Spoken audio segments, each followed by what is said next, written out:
this tutorial, we're going to talk about everything that you need to know about working with fonts in Squarespace 7.1. Squarespace 7.1 offers a ton of different font options to choose from. So while it is possible to add fonts that are not within Squarespace, it's a little bit more complicated to do that. You would have to have some coding skills with CSS to do it properly, and I don't really think there's a need for it since there are so many options to add Adobe fonts, Google fonts, and all other fonts that they have. There really are a ton of options. So let's dive in, show you how to customize your fonts within Squarespace so that you can make your site look just the way that you want it. So log into your Squarespace account if you'd like to follow along, and we're going to dive in. So to start, you're going to want to go to Design on the left hand side and click on Fonts. Now Squarespace 7.1 has different font packs, and these can all be completely customized.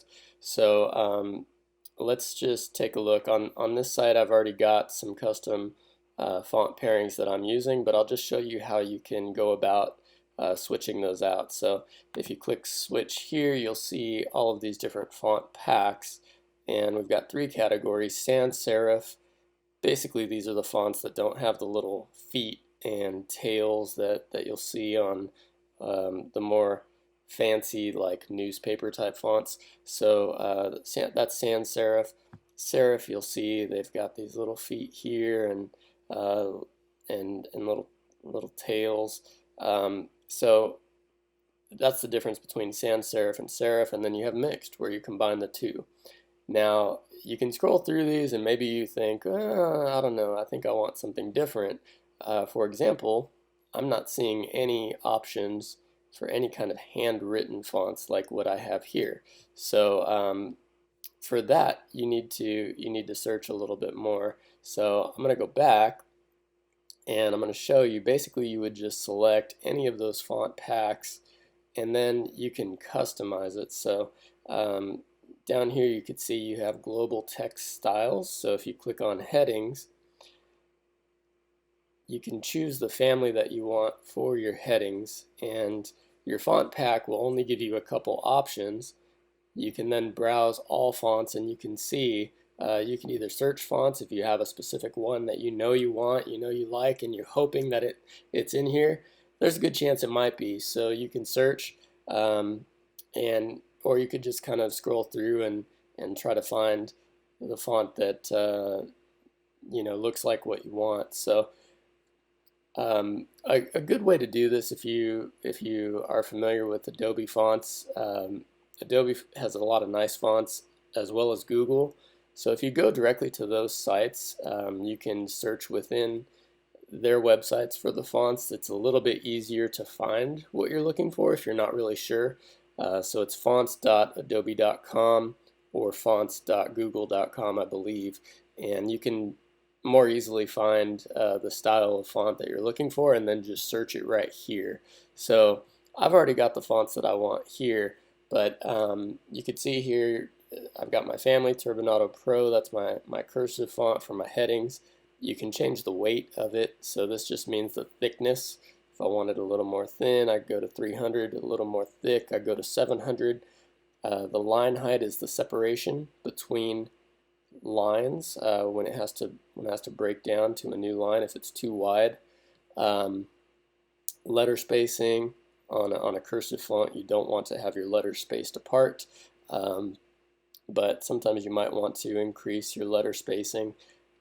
Text transform, if you want to make it all caps or all lowercase, things like that, you can do that there.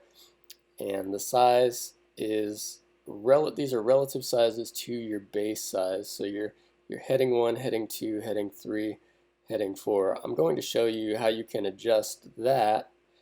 So if you click on edit, select your text, you can see this is heading 2.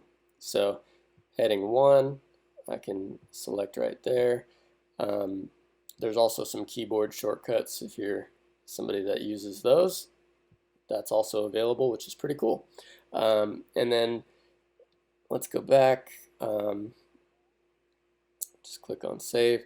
And now you can also, you select your fonts that you have for your paragraphs, your family for your buttons.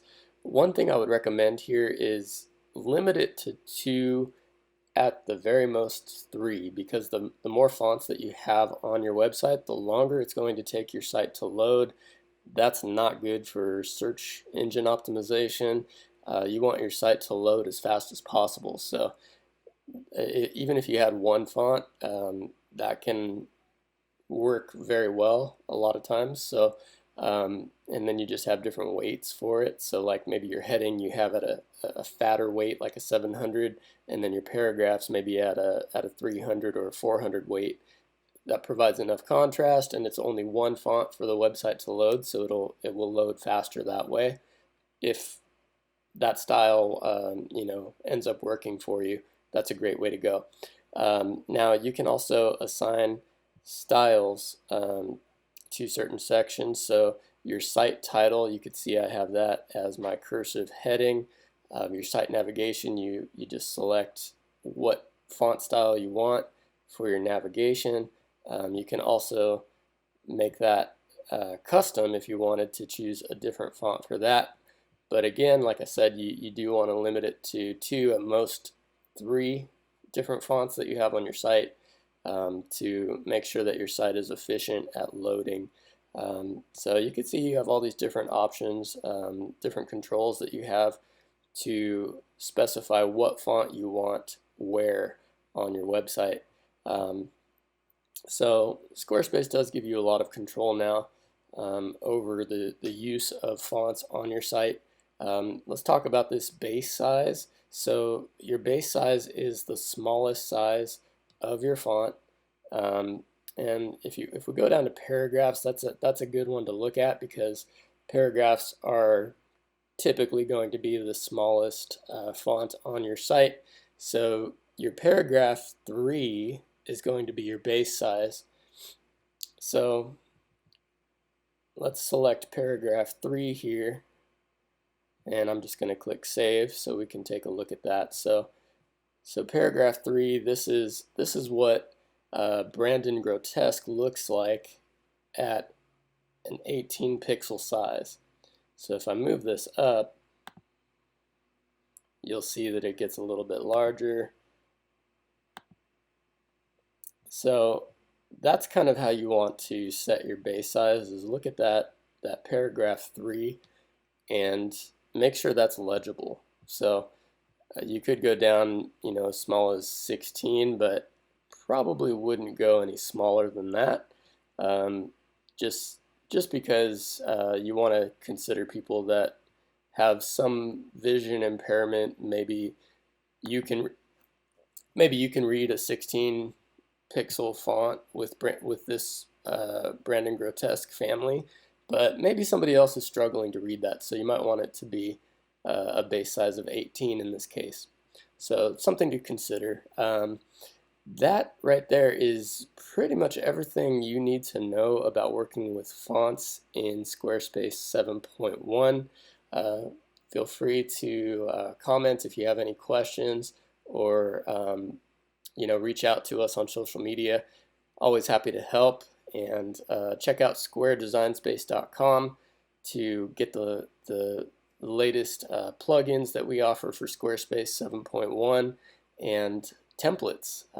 So thanks for watching. I hope this video was helpful.